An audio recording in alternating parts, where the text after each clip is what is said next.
Good morning, guys. Hey, welcome to the Captain's Chat. My name is Joe Delagrave. I'm one of the captains for USAWR. And today we're joined by Lee Fredette, who is a silver medalist from the Rio Paralympics. Been on the team since 2014 and has an interesting story on playing rugby earlier in his career and then put it on the back burner for a little while and then becoming one of the best ones in the world. So super excited to talk to Lee, have a conversation. We've got some fun for you as well. As always, throw those comments up. We'll get to them. But without further ado, Lee Fredette in the house, and he has a quarantine beard. Oh yeah, glorious, man! Just glorious. We've been talking about it every time we get on the meeting. Everyone's talking about your beard. So it's pretty crazy. There's a lot of gray in there, man. Well, I mean, you're not young by any means anymore, right? Yeah. Well, dude, like, what's been going on? What's up with the? So have you cut the beard at all? Have you cut your hair at all? No, not since remember our last camp. Right before our last camp, I had March 15th. Yeah. Trimmed the beard, and I had a haircut like a week before that. Okay. Since then, nothing. Nothing. What? Okay. So what about beard product? Have you talked to like Papa Melton, our beard connoisseur on the team, or like? I need to. I haven't yet though. You know, I got to figure out how to trim it. Like I don't know how to trim the neck and stuff. You know, I gotta learn the works. You gonna put some Just for Men in there, or what are you gonna do?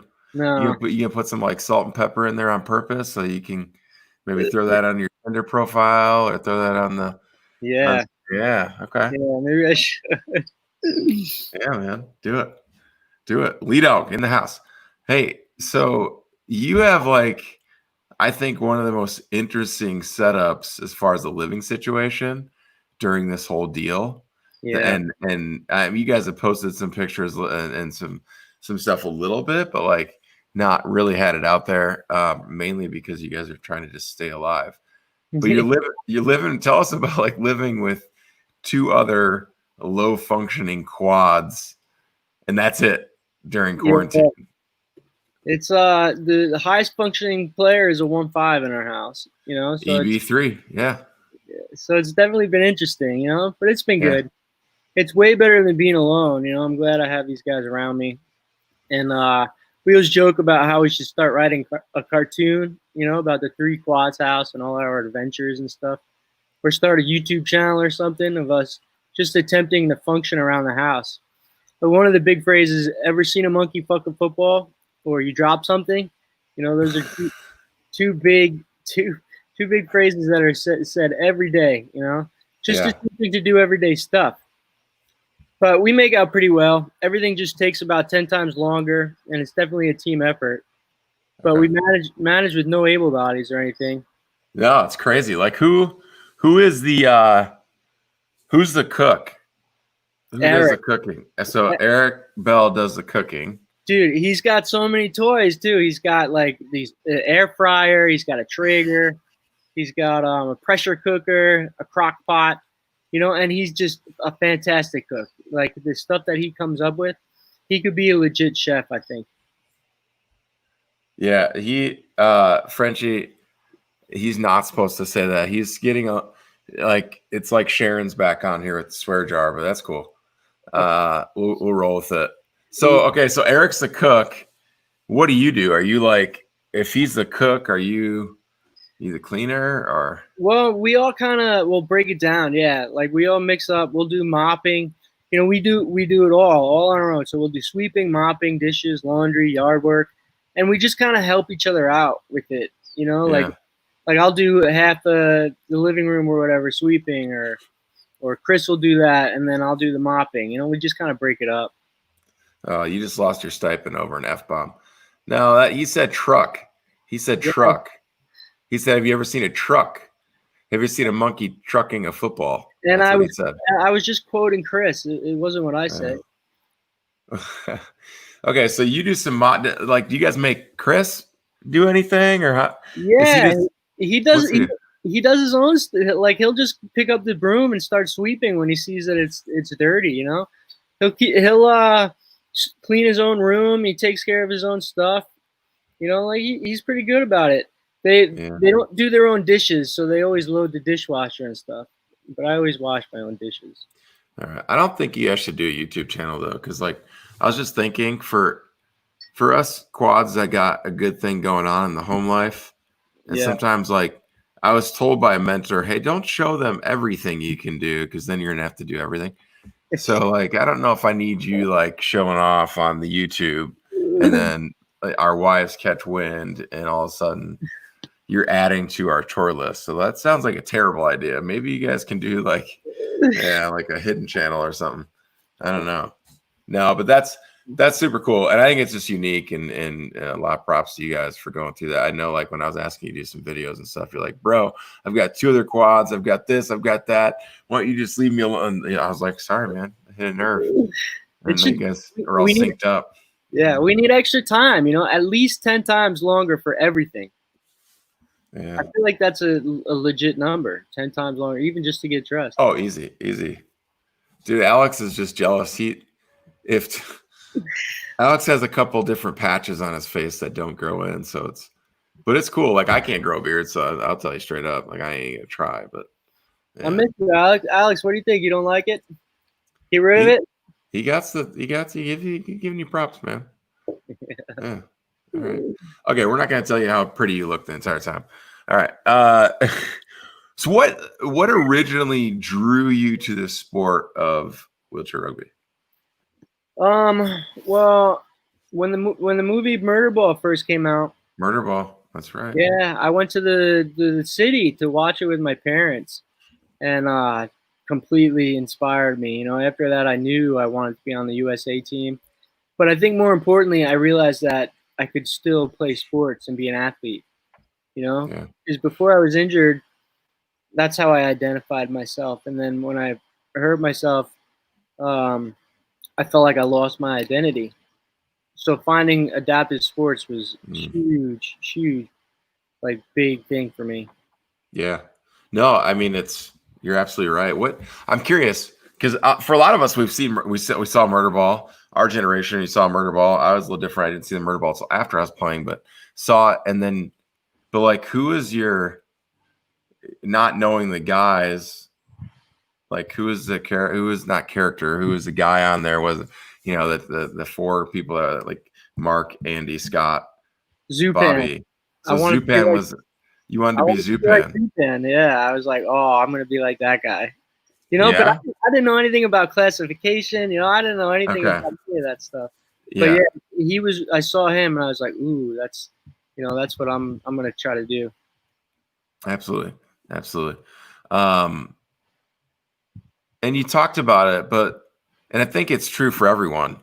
When you first start playing the sport, you want to play at a top level, but it's also this rehabilitative instrument. It's an outlet. You talked about identity and going, wow, like I can do something and feel good about myself and let that platform into other areas of my life.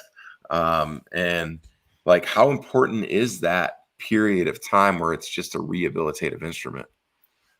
I think it's extremely important. It's actually one of the most important parts about the sport. I mean, it saved my life. Like big time. You just finding that outlet and having that thing that sort of introduced you to life again, in a different way was huge for me. Yeah, absolutely. Did you have someone that was said, hey, at your first practice said, hey, did they take you under your wing? Did you have someone that mentored you? Was that up in New York? Yeah, in New York when I first started playing. Yeah, this guy actually, George Taborski. So when I first saw Murderball, the season, it wasn't in season. So I reached out to, I forget who it was, but some New York adaptive sports coordinator. Yeah. And he introduced me to the wheelchair softball team. And then from there was a couple of rugby guys. And one of them was this guy, George Taborski, who kind of took me under his wing and showed me the ropes and taught me a whole bunch of stuff, not only about sports but even about just life as a spinal cord injury. Yeah. I learned a lot from him. Absolutely. So does he still play? Is he still around? He's still around. He doesn't play rugby as much because of shoulders injury, but he does a lot of hand cycling. Yeah, I think and I've talked about it with a lot of people on the show. But those people are like the unseen heroes in our sport, where it might not be a guy that's that great at rugby, but it's a mentor, like showing you, for me, and when Chuck Aoki first joined as well, like, Todd Kemery, Jody Mines, some of these Eddie Brosnan, some of these guys that they might not have been the best rugby players, but they're just good people and say, hey, this is how I get around, or this is, I showed up and all these people were driving cars and I'm like, I want to do that. That'd be cool. Yeah. So it's, I think we can't say it enough that those type of people are so important, and like on the club level, on the grassroots level, like those guys are and girls are so important. Absolutely. Yeah. It's really eye-opening. You're not really, you're not aware of what you're capable of until you realize how others, are able to function. And then you realize how easy you can do it too. You just got to figure out the way.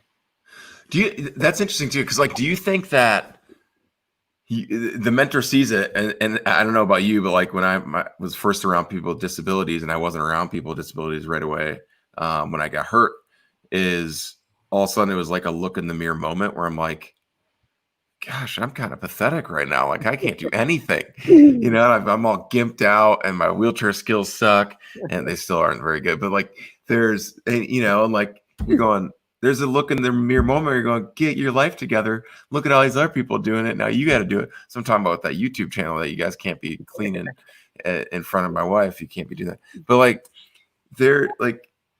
did you have that moment where you're like, all right, Lee, time to buck up? Yes, for sure. Yeah. Like, it's just like you sort of get into a comfort zone, especially when you're first injured. People are always trying to help you with doing this and doing that. Yeah. And you don't realize like the capability that you still have just to do things. It's just sometimes you got to figure out a different way and adapt. And seeing other people being able to do it, especially with less function than you, is a big eye opener. Oh, that one's a slap in the face. You're like, how is that 0.5 transferring by himself? No triceps, he's barely breathing, and he's just, and I'm like, okay, I need to start doing that, and then for me, I always had mentors though that were low pointers. So I mean, it's just important to have low pointer mentors. Then they're not setting the bar that high. And So no, I think it's huge. And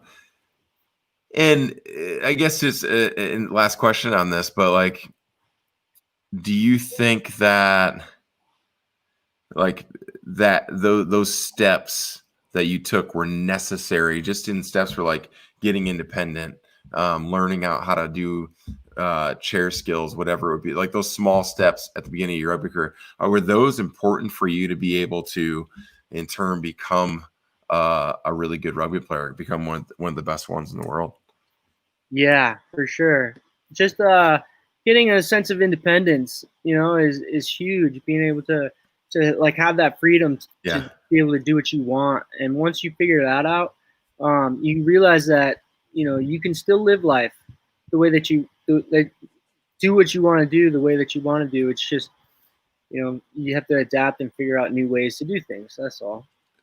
I mean, hey, Cook, like, it's because I mean, you'd be high functioning like in bocce, just not like, I mean, how it is.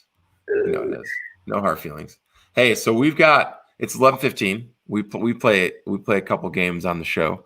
And I'm really excited for our next game. All right. And so we've got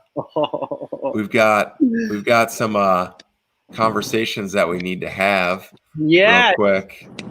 And Lee will be a background on this, guys. Lee will be sitting around and drinking coffee quite a bit at camps, and then he's like, hey, well, somebody, what do you guys think about the grizzly bear and the silverback? And normally, like, shut up, Lee. But I mean, we got to hash it out here. So I've got the number one welder, support staff, ref, change tire, whatever his name is. He's on Chuck French. and then I got Ray Henniger. I've got Chad Cohn. I've got my boys ready to come at you. We've got to run down. Okay, Silverback. He's 500 pounds. He's 5'11". He's got 1,300 of PSI bite force, and his strength is 4,400 pounds. And then you got the Grizzly Bear weighing in at 900 pounds, standing at 10 feet, a bite force of 1,250 PSI. His strength is 1,100 pounds. Lee, 1,100. That's it. Lee, who's gonna win in a fight? Who is gonna win in a fight? The Grizzly Bear is gonna take him all day. Also, that strength is not accurate. The Grizzly Bear is actually stronger. Why is the Grizzly Bear stronger? Because it weighs more. So pound for pound, the Silverback Gorilla is stronger, pound for pound. But the Grizzly Bear has so much more weight over it that it is actually stronger. A Grizzly Bear can decapitate a moose with one swing of its paw. I don't know about that. I'm telling you, look it up. Look it up. A gorilla can decapitate a moose with a flick. Frenchie, what do you think? Gorilla knows jiu-jitsu. He'll choke a grizzly out quick. Yeah, I'm with Frenchie on that. Exactly. There's no fight. You guys are crazy. Just Google gorilla fights and bear fights, and you guys you'll change your mind. You can't believe everything that's on Google. It's fake news. Yeah. Yeah, but if you watch two animals fight against each other, you'll see. Grizzly bear can't even take thunder chicken. Well, a gorilla will just pick up a gun and shoot the grizzly. I mean, it's what Newbie said. Bears are just basically squirrels. Like it's I mean, they run from people in chairs, dude. Like they don't even try to attack the person in the chair. All right, I'll admit that maybe it would run away and avoid the fight, but if there was a fight, the bear is gonna win. Wait, so the bear's not even? He doesn't even want to fight? Is that what you read on Google? No, the question to begin with was: would a bear, a badass, biggest, meanest bear, beat a badass, biggest, meanest silverback gorilla if they were forced to fight? And if they were forced to fight, I think the bear would whoop its ass. I mean, I think Alex said it best. I mean, I think little Dwight Schrute knowledge right there. Frenchie, what you got? I'm not sure if Alex said anything best, but I do agree with Alex's patchy beard syndrome that he's got. Yeah. Got everybody beat right now, man. You're tops on the team right now. Your beard looks better than a grizzly bear's beard. I tell you that. Thanks, Frenchie. Hey Lee, did you know that a silverback gorilla has up to 6 times more strength than its body weight? Oh. Yeah, that sounds about right. Yeah. 10 times. But guess and it outsmarts the bear too. So like I don't understand. I mean, the bear's got them claws the size of fingers, but like it's gonna outsmart him and it's stronger. Why are you turning on your kin anyway, Lee? It's not stronger. So the bear's like the silverback's like 500 pounds. The bear's like 3 times its weight. 6. Yeah, but the silverback can pick the bear up and just throw it if they wanted to. No, because Lee, you said 3 times. Yeah, the at least is 500. The grizzly bear is 900. It's 1,500. No. Okay, maybe that one. But we were talking about the biggest, baddest. We're talking about who would win in a fight. We're talking about the extremes. No, who would in a fight? Go back and watch Mike Tyson versus Evander Holyfield, man. He was smaller and stronger, and he could bite his ear off. Your bear's only gonna have one more ear left at the end of this fight. That's it. Who's bite stronger? Bite force. A gorilla wins the bite force. Yep. Oh yeah. It's got a bigger. Newbie showed me a video of a bear using some nunchucks. Maybe you guys should check that out.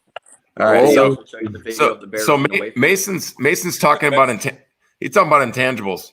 So what if your bear had like the heart of who? Like maybe the heart of like Rocky Balboa. Rocky Balboa. That's some heart right there. That's a lot of heart. Is it Rocky and Rocky 1 or Rocky 4 though? Because the heart's a little bit different. Rocky 1. Rocky 1. We lost Chad. How about Rudy? Rudy's got some heart. Rudy.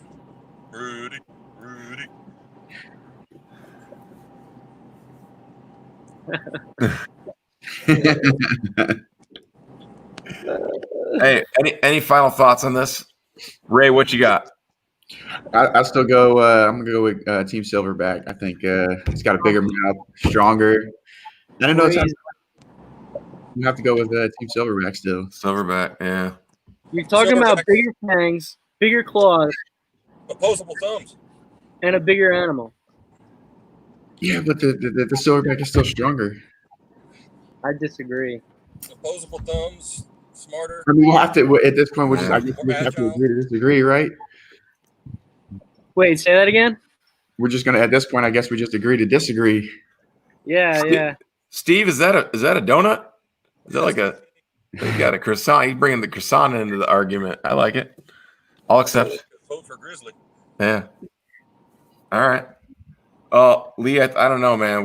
I think the next camp we're probably gonna have to argue this some more, but it's pretty much a done deal, man. The Grizzly either ran off or got his ear bitten off, or doesn't have enough heart. Pretty much done. Yeah. Hey, thanks to the guests for coming on and joining today. Ray, thanks. Chad, I don't know what happened. Chuck, he sucked. Frenchie, hey, thanks for not crashing while you're on the phone and driving all that. Lee. Yeah. Later, boys. Bye, guys. Yeah. Dude, Grizzly all day, man. They don't know what they're talking about. No, I'm not instigating a fight, Chris. The problem is like we'll be deep into a camp, and then we'll be on the court playing and the virtual, our August virtual camp.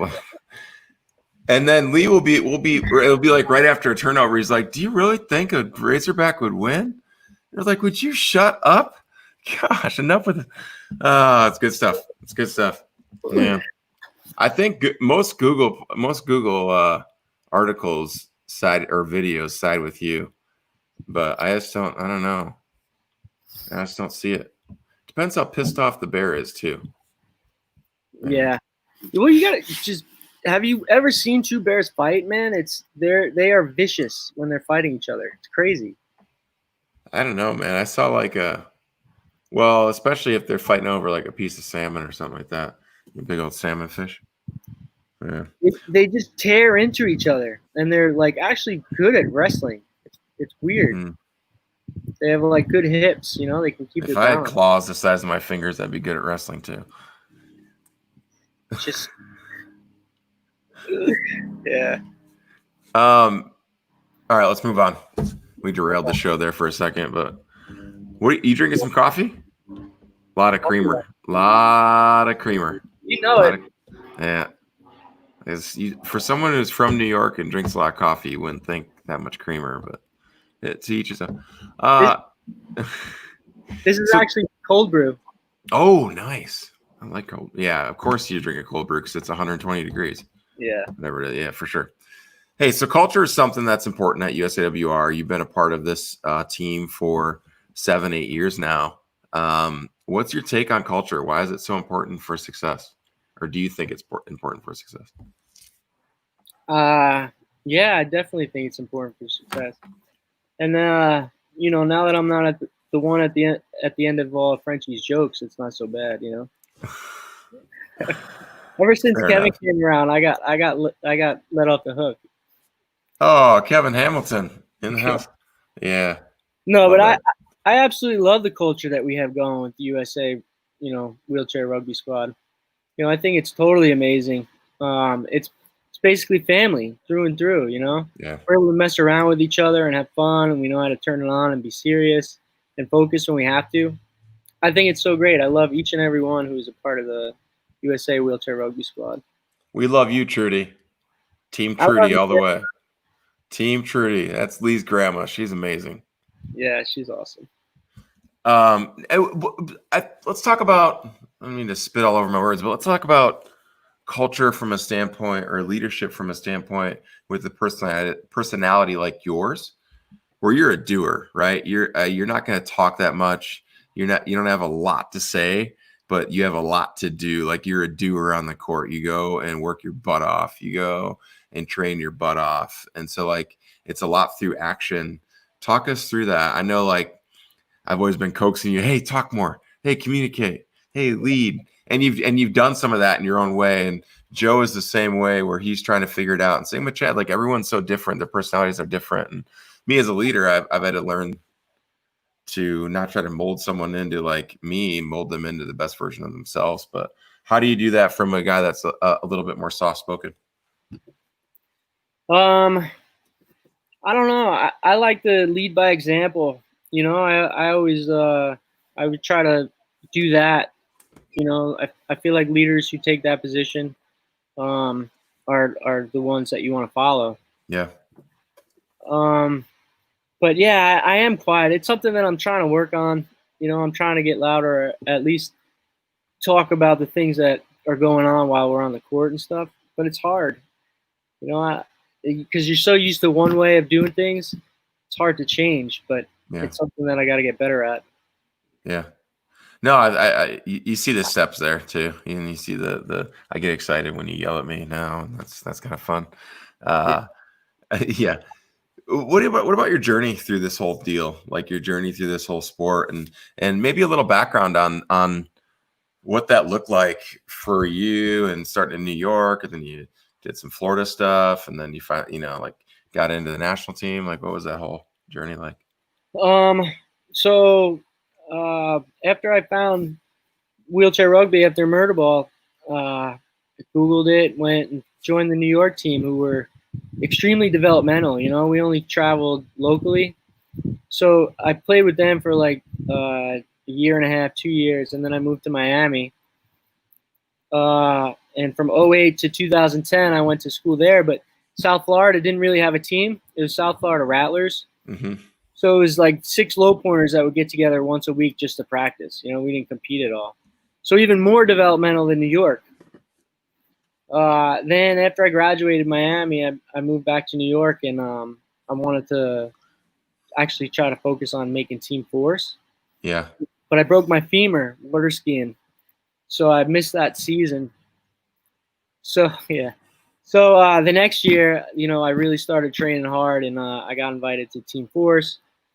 Tryout in 2013. I made that team, and then got invited to the USA tryout from that, and made that team. But as an alternate, I didn't start traveling until Paris in 2016. Yeah. And because no one really knew you when you came in. I mean, it was just like, who's this guy? He said he's from New York. He's got weird accent, drinks a lot of coffee, and then he played in South Beach, and then he's like, like at that point, what did you do to make the team? Like, because you know you had to figure out you're the rookie, and none of us knew you, and you know, and then you drink a lot of water, and like, how was that like? How was that? Was it a transition period? Did you feel like a part of the team? Like, what was that like, truthfully? In the beginning, no, I didn't like. It wasn't that I didn't feel like I belonged yet. You know. Yeah. Like I wasn't. I didn't feel like I was ready, which was kind of obvious. You know, because I hadn't really played high level ball ever. You know, I had never gone to nationals. And when you're one, and when you're playing with whoever, you're basically the ball carrier. Yeah. Yep. Yeah. So I learned all these terrible habits. Yeah. You know, even with New York, because I was one of the faster guys on the team, they would, you know, I was like the 2-man a lot. Yeah. So I had to break out of all these bad habits that I had learned. And in the beginning, when I first made the team, and I didn't really feel like I should have. You know, I didn't feel like I was ready. But after a little while, you know, I got some confidence, started traveling and learning the game, and I felt better about it all. Yeah. But dude, wheelchair rugby has helped me tremendously. You know, the whole journey, it's benefited my life almost every way that something can benefit a life. You know, it's helped me mentally, physically, emotionally, spiritually. It gave me back my identity. It got me to living life and setting goals and dreaming big. Yeah. You know, it gave me things to strive for. Got me out of a deep, dark place. Gave me friends and camaraderie, and introduced me to people who could relate and understand and teach. You know, it taught me tons of lessons, not just on the court, but also about life and living with spinal cord injury. And you know, it got me working out. It got me taking care of myself. Gave me back my independence. It's giving me confidence. Got me traveling around the world. You know, so many opportunities just from this sport, and it completely helped me reframe the way I thought about everything. You know, like really, it just saved my life. Yeah. Quite simply, like wheelchair rugby, it really helped. Oh yeah, I mean, I'm not gonna say anything different than that. That's awesome words for sure. Dave has a great question. Dave Mengen, USQRA, good old commissioner. Thank you for all you do for USQRA, Dave. How do you differentiate yourself at a tryout when you're surrounded by some of the best athletes in your class? So you got Joe, Chad, yourself, but then there's like, 4 or 5, maybe 6, sometimes other ones trying to get one of your guys' spots. How is that different from a camp? Well, there's definitely a lot more pressure, but pretty much every camp is basically a tryout, you know? It's true. You feel like that. You're always under that pressure. And the pressure never goes away, so it's good to have that. You know, in those tough competitions, there's a ton of pressure. So you want to feel that pressure.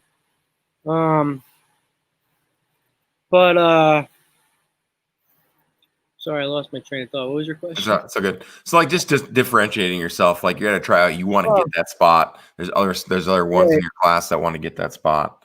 I try to differentiate myself really the whole time leading up to the tryout. Yeah. You know, like through my training, I try to differentiate myself. I try to bust my ass and work really hard in my training so I can go in confident that, I'm ready and I should be where I'm at. Mm-hmm. So I try to differentiate myself every day, just by doing the best I can and working my ass off every day. Yeah, no, I think that's great. And in that, what do you think the most important aspect of training is? I'm sorry, you were breaking up. What was that? What do you think your best, like what's the most important aspect of training for you personally? Is it the physical? Is it the mental? Is it a combination? But like, what's your number one thing that's gotten you to where you're at as far as like your training goes? Well, training for me is like more of a lifestyle. I feel like I have to work out. Even if I wasn't on the team, I would still work out. I can't not. But being on the team, my training is more sports specific. Like I'll follow all the Sharon stuff, but then I also add my own stuff, just personal challenges and stuff that I like to, kick my ass and try to figure out if I can beat. I try to get goals and then try to beat those goals with whatever I'm doing. Yeah.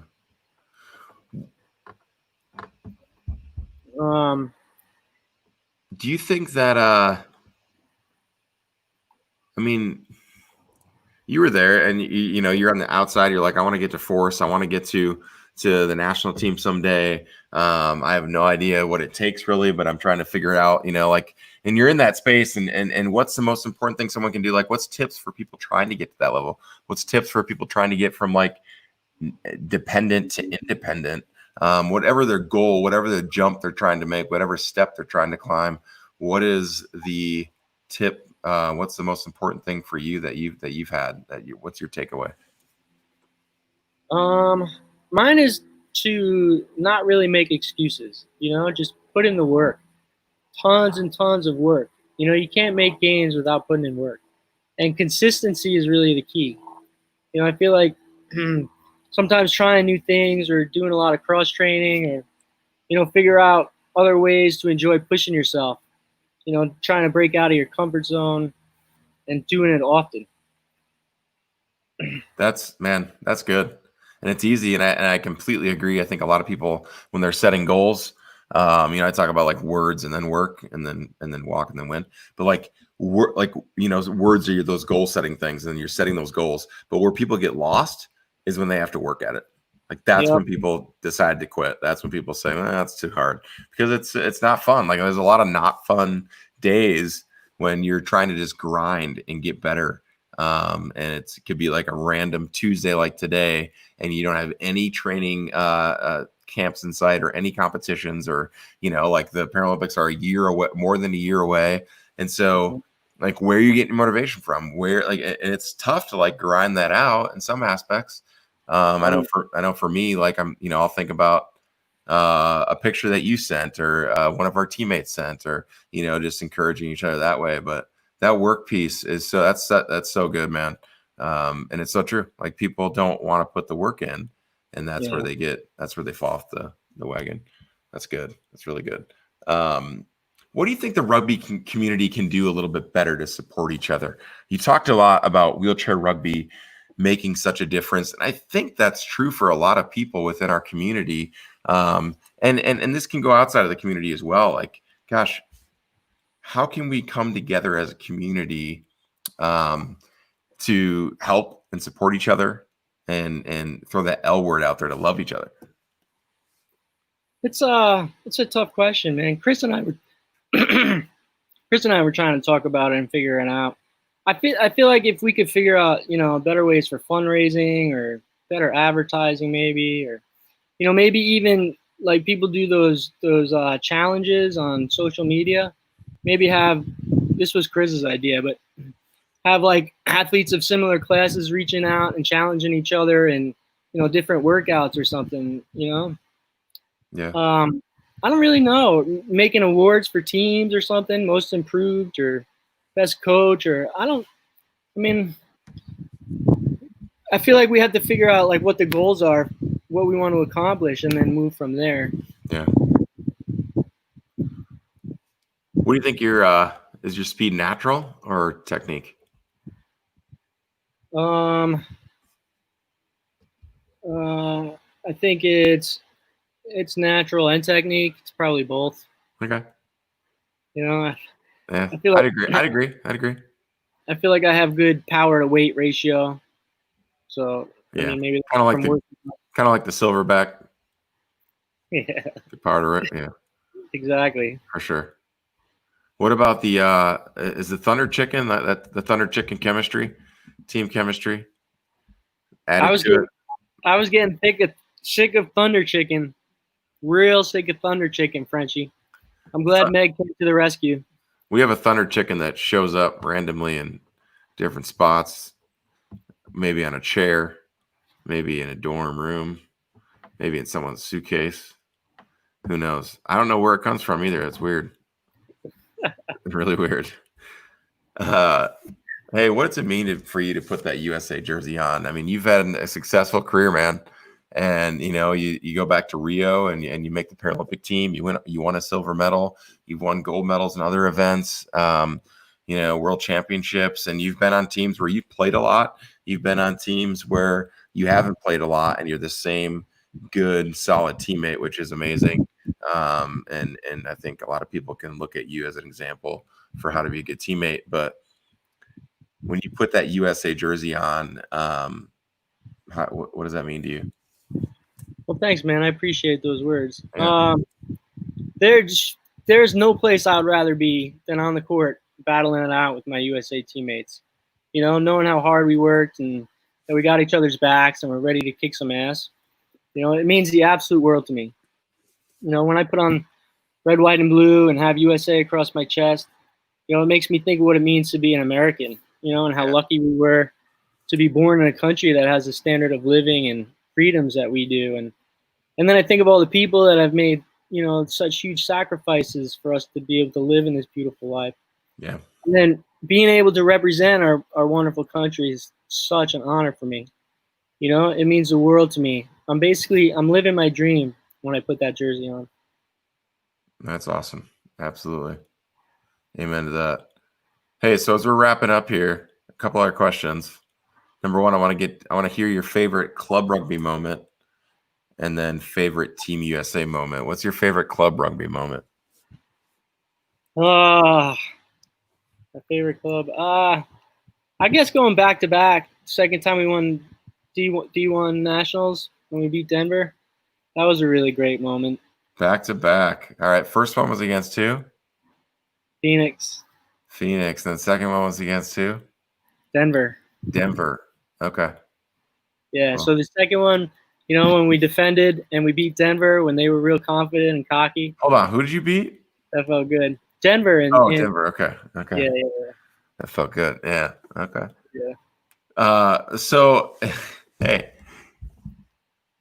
U of A. You guys had Josh, you, Chad, and Dice K. Was that the best line ever in the USQRA? Who do you That's think tough. is the best lineup ever in the USQRA history? Let's piss some people off here. What do you got? I think that line is up there, man. I think we would give most teams a run for their money, but It's definitely in the top 20. There are a lot. There are a lot of freaking good teams, though. I mean, Phoenix. You guys had you and Jim and Nick and Ernie, Joe J and Scott. You guys were beasts. You know how many did you guys win?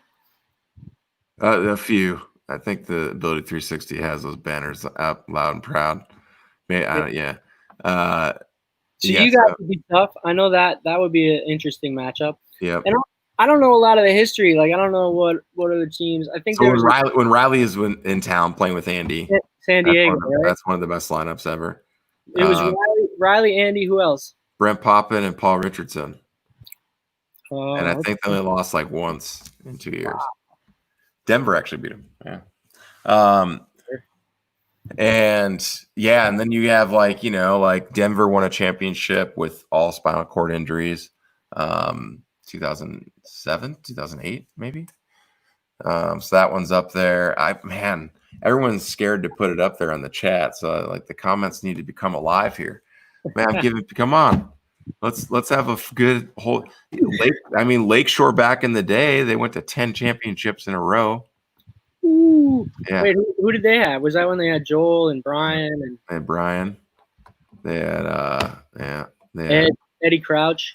They had a lot of different high pointers though that kind of came in and out. But Kevin Orr on the sidelines. Yeah. He was being quiet on the sidelines like he normally is. Yeah. Yeah. So that you got to throw those guys in there. You got to throw U of A from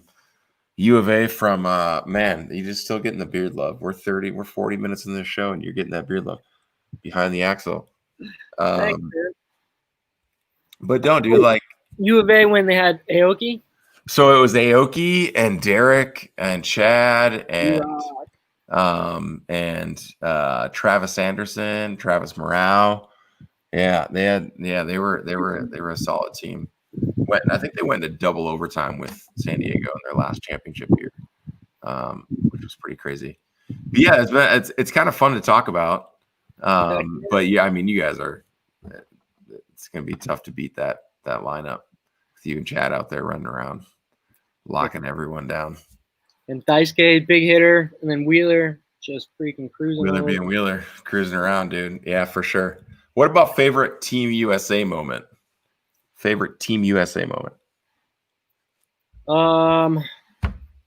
think that would be when I was named to the squad going to Rio.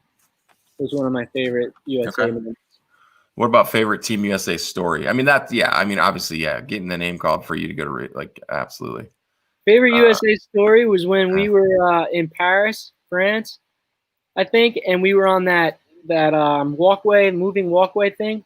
Remember, it was me, you, Chad. Yeah. And so if anyone's been in the Paris airport and there's like a walkway and it's a moving walkway and it's wavy, it's a wavy moving walkway. It's crazy. So we had a train of chairs on there. Okay, let's keep going. Yeah, and we all had to turn sideways because we were going up this hill, which is weird. I've never had a hill on a moving walkway or whatever. But so we all turned sideways, and then we're coming up to the end. And right as we're coming up to the end, somehow Seth falls out of his damn chair. Right? So we'll blame Seth. Yeah, for sure. It was Seth's fault. Wait, no. It was you? Did you knock him over somehow, right? It's Seth's fault. Yeah.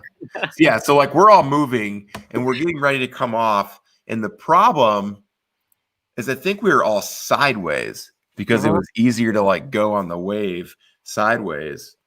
And I'm coming off, and I don't know if Seth was first, but he went down, and then I think I stiff-armed him down, and then someone was like carrying me, in my head, I'm just thinking like, those videos where people like just get sucked up by the rolling walkway thing or whatever. Yeah. I'm like, someone's gonna die on this thing. Andy's holding on for dear life with like one wheel on.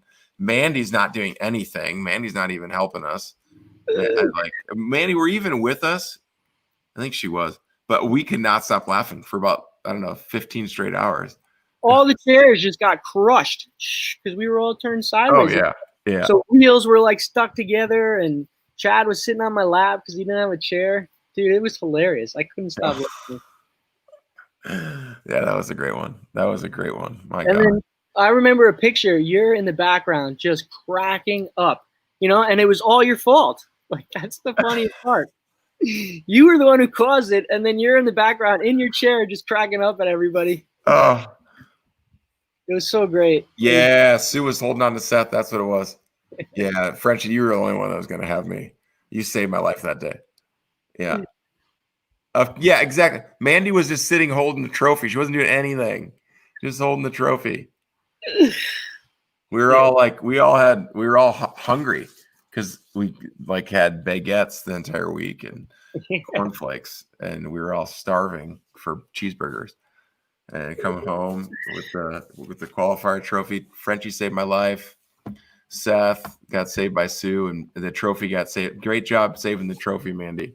Great job. I saved Chad. Chad was on my lap. Yeah, Chad was sitting on your lap. That was hilarious. That was hilarious. Hey, let's end with a little rapid fire questions. Thank you so much for your conversation, for your vulnerability. You had a lot of good things to say. Absolutely. So thank you for having me, Joe. This was really nice, man. Yep, absolutely. Yeah. Hey, can we have 2 bowls of cornflakes? No, you can't have 2 bowls. No, 1 bowl of cornflakes. Man, yeah. That's Talk about yeah. Hey, what's your favorite summer activity? The one where you break your leg? Water skiing?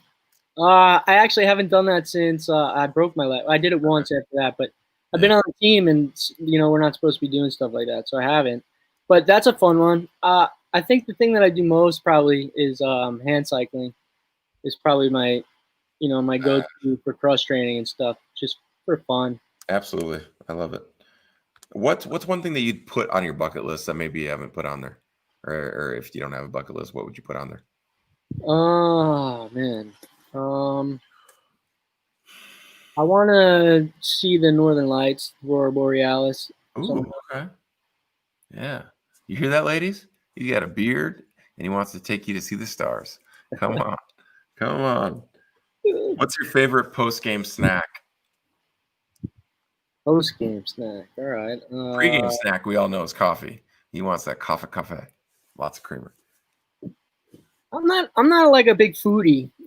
There's nothing that I really crave after. It's just whatever's around, pretty much. Yeah. Okay. Thanks for joining in, Bella. Appreciate it. Mom. Hi, Mom. Are you reading a book right now? That's your mom right there? Yeah. She changed her name on the Facebook thing. Oh, that makes so much more sense. Hey, Mom. There we go. Hey, are you reading a book right now? Me? No, I'm not reading a book. No. Okay. Listen to the podcast. Listen to podcasts. All right. What podcast are you listening to? I like Joe Rogan. I knew you were going to say Joe Rogan. I knew it. I've been listening to it for years, man. That's why you come on here and swear. That's why you listen to too much Joe Rogan. No, I'm swearing because I'm quoting Chris. That's it. Oh, yeah, it's Chris. It's Chris's fault. Mandy, don't take his stipend away. Take Chris's stipend away. First, he helps the guy break his leg. Now he's helping guys swear. I'm just kidding, Chris. I love you. Hey, what's the strangest thing you've ever eaten? Oh, man. It's PG. Don't be talking about your... I don't know. What's the strangest thing you've ever eaten? Probably like nothing fun. Like alligator, squid, snake, maybe. Stuff like that. Bugs. Bugs, yeah. I've eaten a couple bugs. A couple of April's casseroles that didn't turn out very well. I'm kidding. Chocolate grasshoppers. You ever try those? Yes, I have. Yeah, that counts. Who's your favorite music artist? I don't really have a favorite. I like bands more, old school band. I like Goo Goo Dolls, Michelle Branch. Michelle. Oh yeah, she's one of my favorites. Uh, Just Third Eye Blind, old school Okay. stuff like that. If you had a boat, what would you name your boat? I actually did have a boat. It was Okay, a little, was it? What name? red. It didn't have a name. Okay. So I guess I wouldn't name my boat. Yeah, it'd be nameless. All right. Yeah. Fair enough. Last thing. I'll get one more good question in. Are you gonna go to the mountains or the beach? Well, considering I'm near the mountains right now and I haven't seen the beach in a while, beach all day. Beach all day. Okay, fair enough. Your mom says nickname it Speedy. Speedy. Yeah.